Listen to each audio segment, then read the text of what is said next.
Não sabemos quando se dará o nosso encontro definitivo com Deus. Por isso, devemos estar vigilantes com nossas lâmpadas acesas, vivendo com sabedoria e nos preparando para este encontro definitivo.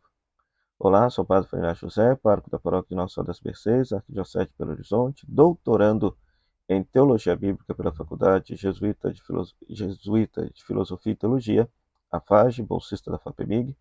Seja bem-vindo ao nosso programa O Pão da Palavra, no qual nós meditamos a Palavra de Deus proclamada neste domingo. Sou o autor e escritor do livro A Misericórdia como Caminho de Salvação, que pode ser adquirido pela editora Dialética. Trata-se do meu trabalho de conclusão de curso no mestrado em Teologia.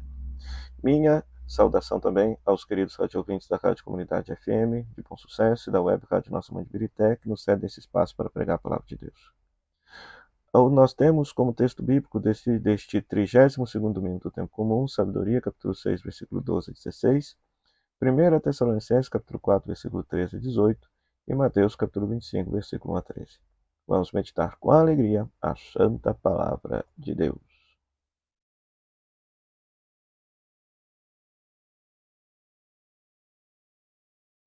Pois, muito bem. Na primeira leitura, nós temos o livro da Sabedoria, capítulo 6, versículo 12 a 16. O livro da Sabedoria foi escrito originalmente em grego, então ele não está na Bíblia hebraica. Os judeus não consideram esse texto como canônico.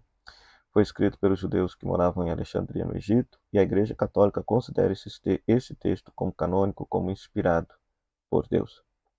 E a grande mensagem desse trechinho que nós ouvimos, capítulo 6, versículo 12 a 16, é justamente que a sabedoria é encontrada por aqueles que a procuram. Inclusive, veja só, no versículo 15 vai se dizer que meditar sobre a sabedoria é a perfeição da prudência. E quem ficar acordado por causa dela, em breve há de viver despreocupado. Quem ficar acordado por causa dela, né? E quem a busca de madrugada lá, quem por ela madruga não se cansará, pois a encontrará sentada à sua porta. Ora, dentro do aspecto litúrgico, a sabedoria aqui está contraposta ao noivo do Evangelho, né? E é muito interessante por quê? Porque, sobretudo na teologia de João, e parece que isso era uma ideia recorrente na igreja primitiva, comparava-se Jesus, o Verbo de Deus feito carne, com a sabedoria, com os traços da sabedoria. Porque há textos que vai dizer que a sabedoria existia antes de tudo que foi criado, está lá no livro de Provérbios. Então, daí a vincular a sabedoria com a pessoa de Jesus foi um passo muito significativo, um passo muito fácil. Então, traduz a sabedoria pela pessoa de Cristo. Então, ou seja, Cristo é encontrado por aqueles que procuram, quem por Cristo madruga não se cansará, e quem ficar acordado por causa de Cristo, em breve há de viver despreocupado. Então, o texto insinua que aqueles que de fato procuram a sabedoria, que procuram a Cristo numa leitura cristológica, é claro, ou seja, haverão de encontrá-lo. Deverão fazer o esforço por ficar acordados para poder o encontrar. E aí, é claro, o contraponto desta leitura está justamente lá no Evangelho, Mateus capítulo 25, versículo 1 a 13, que é um texto que aparece somente no Evangelho de Mateus, a parábola das 10 virgens, 5 prudentes e 5 imprudentes, né? Ou seja, no antigo Israel, o casamento era símbolo da união de Deus com seu povo. Na literatura cristã, no Novo Testamento, o casamento é o símbolo do encontro do casamento da igreja com Cristo, de Cristo com a igreja, né? Ou seja, nós acreditamos que um dia a igreja, qual esposa de Cristo, haverá de viver, de encontrar-se definitivamente com seu amado esposo, que é Jesus. E a parábola nos exorta, nos ensina que nós não sabemos quando se dará esse encontro definitivo. A igreja nos ensina que o encontro definitivo com Deus, o encontro definitivo com Cristo se dá no momento da nossa morte. Nós não sabemos nem quando vamos morrer e nós nem sabemos quando também será a parousia, a segunda vinda, a vinda gloriosa de Cristo. E a parábola exorta justamente a esse aspecto. Enquanto nós estamos na história, a porta para o casamento está aberta. Mas vai chegar um momento em que o noivo chega, fecha-se a porta, e todos aqueles que estiverem sido encontrados, todos aqueles que buscaram de fato a Cristo, mantendo suas lâmpadas acesas, suas tochas acesas, praticando o evangelho, a verdade, o bem e a beleza, esses entrarão para a festa do reino. E naquele momento não adianta querer pessoas que não mantiveram suas lâmpadas acesas, não adianta querer que as outras pessoas partilhem, porque o que conta no fundo, é que cada um, ou seja, cada um deverá de prestar contas a Deus da sua vida, prestar contas a Deus da sua conduta. Nesse sentido, ou seja, a santidade, ao mesmo tempo que é coletiva, né, ela também é uma característica individual.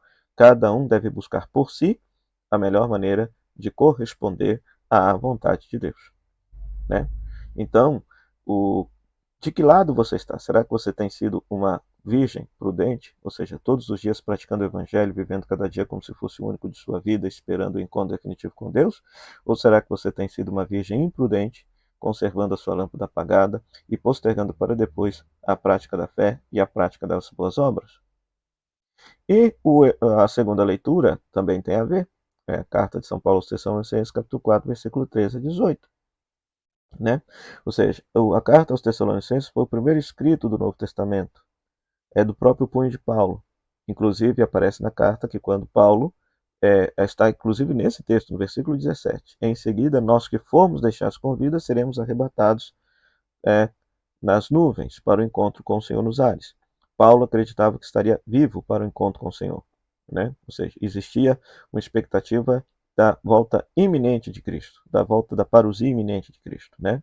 Coisa que não aconteceu naquela época e nós estamos até hoje aguardando essa segunda vinda. Mas a questão é que aqueles que morreram, eles serão ressuscitados, haverão de ter o seu encontro com Deus, e todos aqueles que estarão vivos por ocasião do encontro da vinda de Cristo também haverão de ter o seu encontro definitivo com o Senhor. Eu acho que para a nossa espiritualidade vale muito a pena a gente perceber que a nossa vida enquanto cristãos nós temos uma meta. Uma meta que muitas vezes, por causa do cotidiano, dos afazeres do mundo, das preocupações da vida, a gente acaba se esquecendo. Nós, enquanto cristãos, temos uma meta. A nossa meta é encontrar-se definitivamente com Deus ao fim de nossa vida, experimentar a plenitude de vida e a plenitude da salvação que nos foi prometida por Deus em Cristo Jesus. Mas para que isso aconteça, é necessário estarmos vigilantes, buscar a Cristo no cotidiano de nossa vida, da nossa existência, por meio da vida sacramental, meditação da palavra, a prática da caridade aos mais necessitados, sejam eles quem forem, pois desta forma nós estaremos nos preparando para o encontro definitivo com Deus.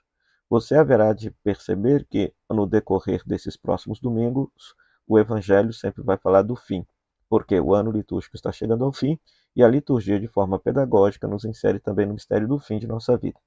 Fim que não será fim que será o início de uma longa e bonita história de amor, uma eterna história de amor com Deus no céu, se formos santos, se correspondermos com fidelidade ao batismo que nós recebemos. Então, que Deus nos conceda a graça dessa vigilância. O Senhor esteja convosco, Ele está no meio de nós. Que a bênção de Deus Todo-Poderoso, Ele que é Pai, Filho e Espírito Santo, desça sobre você e permaneça para sempre. Amém. Meu muito obrigado, Rádio Comunidade FM, a Web Rádio Nossa Mãe de Birité e a você que nos acompanha aqui pelas redes sociais. Até o próximo programa, o Pão da Palavra, se Deus quiser. Tchau, tchau.